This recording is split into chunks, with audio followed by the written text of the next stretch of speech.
Hey guys, my name is Max Convexity. Welcome to my brand new studios here in Austin, Texas.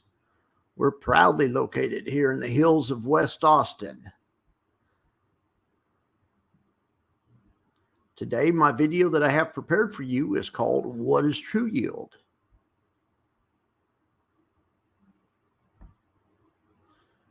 Okay. True yield, the problem and the solution. The problem is that high yield funds sometimes use return of capital, at least temporarily, when they pay the dividend. High yield funds require some degree of reinvesting back into them or into another fund to prevent your original investment decaying.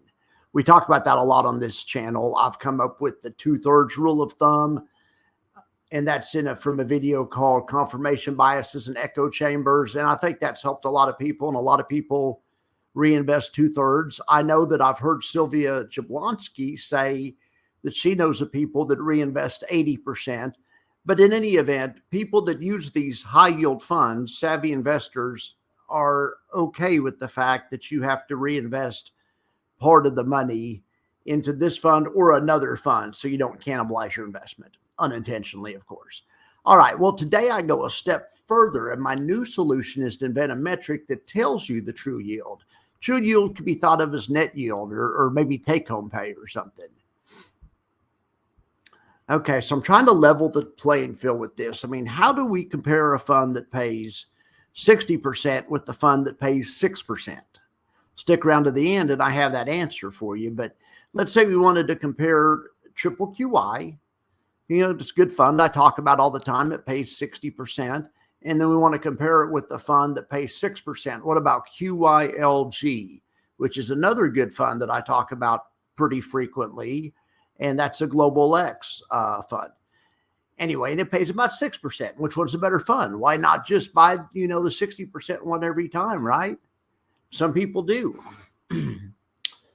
The high yield funds are riskier, obviously, but they are also potentially more rewarding. And that's kind of the theme of my channel. So I started thinking about how we could compare the high yield fund with the regular fund, or a fund that's not such a high yield fund, or how we could compare two high yield funds with each other, let's say. So like I said earlier, we know the high yield pays the dividend out of NAV, and oftentimes it's your own capital, at least temporarily. Obviously, don't try to do this. It's something you have to be aware of. Now, it's not fair to give the high yield fund credit for all of that income when only a portion of that was truly income that you could spend, income that's, take home pay, so to speak, or income that you could walk away with. So as you know, regular viewers on my channel know the primary way to combat this problem is to reinvest a portion of the dividend. Like I said, it's been 2/3 has been kind of the rule of thumb that we use. Some people use 80%. Some people put half back in. A good friend of mine, Jerry, that I was talking to, he just puts in, if it's a losing month, he puts it, trying to think, if the fund loses money, he puts it all back in. If the fund's down, so like last month, he put the whole dividend back in. But then in a month that makes money, he'll only put in whatever he needs to defend the NAV. So you can do every combination in between of some fraction, putting the whole dividend in a month that loses money, and you can also just spend the whole dividend or whatever. But you have to be aware that these investments, the way they work, they unintentionally cannibalize the investment a little bit. So you have to be aware of that. Okay. So here's what I'm going to do. The way I try to address the problem is I'm going to look at Global X, and that's going to come be my benchmark, and JP Morgan too. But Global X, they tell us to the penny what they make. They have a report, which I'm getting ready to show you. They're very transparent. And you can see in bear markets, when the volatility goes up, just the outrageous sums of money that Global X is able to make. Now, they still just pay you the 1%, but they make more money when the market goes down, and that goes to defend the NAV. Anyway, I like their model, and we're going to use kind of their distribution model to benchmark the rest of the industry. So that my metric is going to kind of be, if this fund were run like Global X, what would the dividend be? So let's do this right now.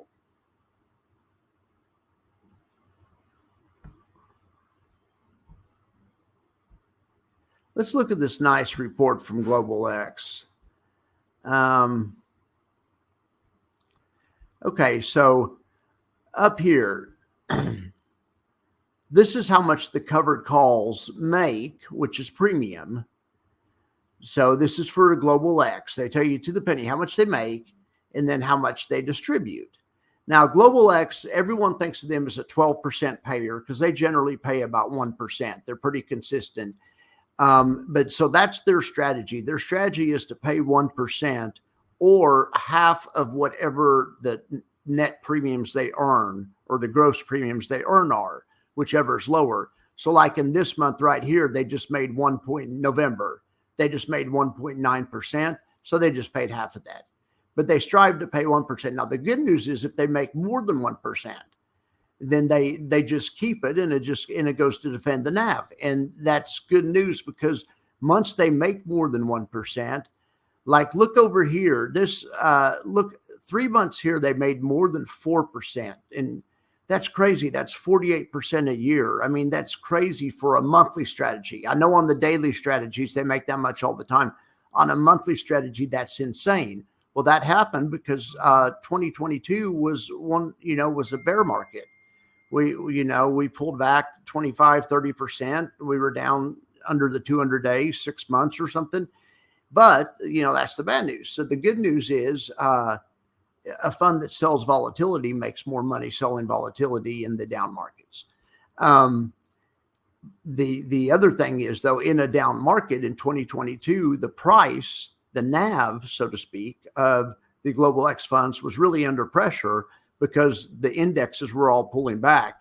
These funds, even though they monetize volatility, they're also dependent on the movement of the underlying asset for their NAV's value. So the only good thing about it is in months or, when you have market cycles, when the funds are pulling back on NAV, they're generally earning a lot more dividends. So that's a good thing. And that's why these funds are so solid. And that's why I think this is a very sustainable and a good method to benchmark the industry. All right. So let's look back over here. Okay, so the premise is that what they do is fair and sustainable. They've been doing it since 2013, and they haven't caused too much account destroying NAV depletion. So I'm going to index everything to that standard. The problem, though, with that standard is these guys, JP Morgan and Global X, are doing a monthly covered call strategy. Well, some of these newer funds and a lot of the ones I talk about all the time are daily strategies and weekly strategies. YMAX does weekly strategies. Defiance does daily strategies, but also Roundhill does daily strategies. And there's new funds coming out every day. So when I consider the true yield, I have to consider the time frame also. The shorter time frames are more risky. They're also more rewarding, but I have to factor that in and make allowances.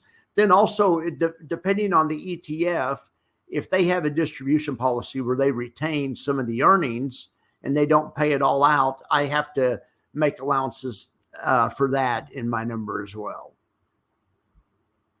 Okay, so I'm going to call it MC True Yield. It's just a rule of thumb. No rule of thumb is going to guarantee that you don't lose money or don't have NAV depletion, which turns into NAV erosion, which turns into account erosion, which is what we're trying to prevent.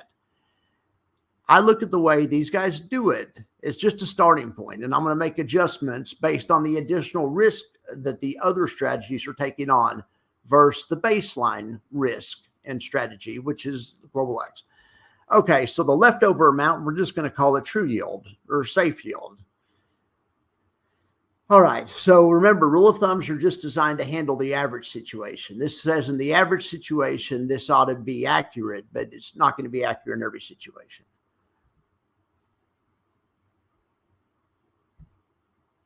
All right, so let's look at the spreadsheet.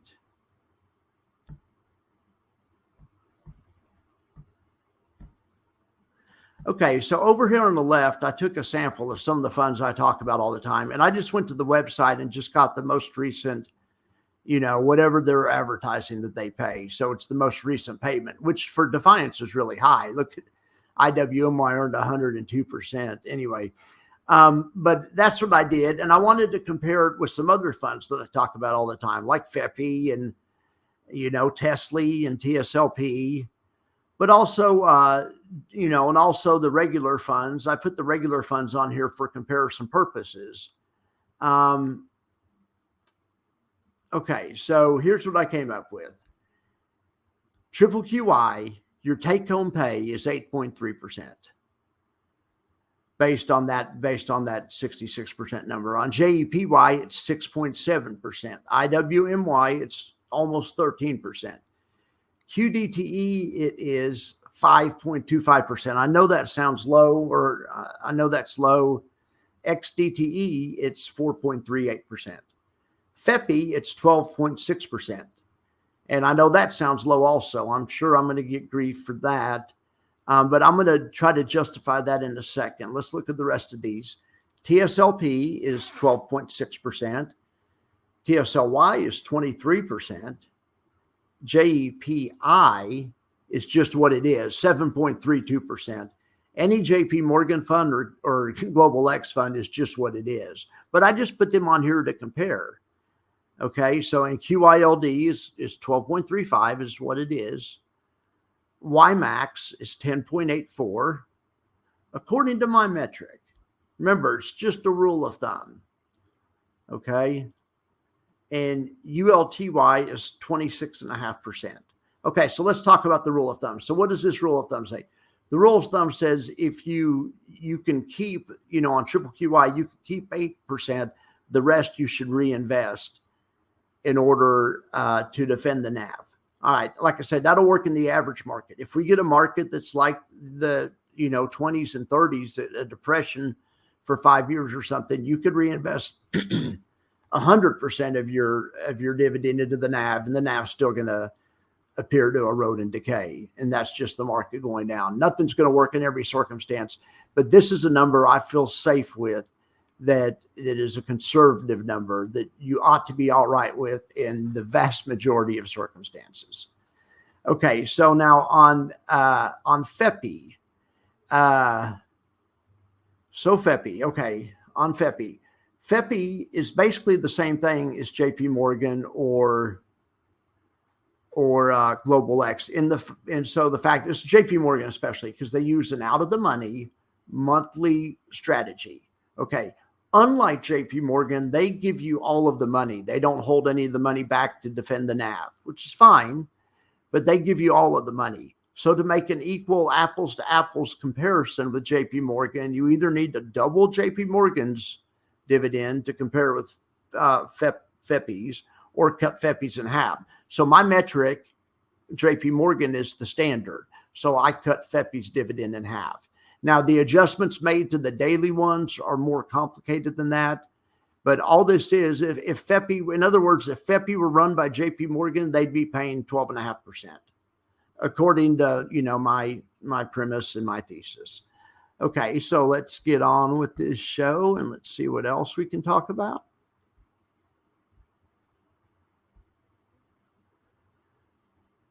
I hope I'm being overly conservative. The number I came up with, the take-home pay or the reinvestment amount, that number is 87.5%. That's the amount you would need to reinvest to hopefully prevent any type of, destructive type destruction to your account. So for the weekly strategies, the number's less because the weekly strategy is that much less dangerous, that much less volatile. So it's 75%. On the monthly strategies is 50%, just like JP Morgan, right? You're running a monthly out of the money covered call strategy, just pay half, and you're doing the same thing JP Morgan is, and they've been doing a pretty good job, and that's going to be good enough for our purposes. Okay, one thing I have to clean up. I realized in a prior video I said 2/3 was the magic number, and it is, based on that study that I've read, and I've posted the link to it. Based on that study, that 2/3 is a number that appears like it would work. But based on today's study, I use some different metrics, and I just to be fair, I come up with a lot more conservative type of numbers. You know, my friend Tom, Tom McGee, I gave him the same study I come up with the 2/3 rule on. Well, I came up with that rule on. I gave it to him, and he reads it and gives it back to me and says, no, I think that's 90%. You need to reinvest 90% to be safe. And anyway, now I'm at 87.5%. And he's at 90%. So we're close for once. We tend to butt heads occasionally, but we finally got together on this one. Such a great time to be an investor. You know, a lot of people have criticized these funds as lacking defensive measures. And this is true. These funds don't have defensive measures.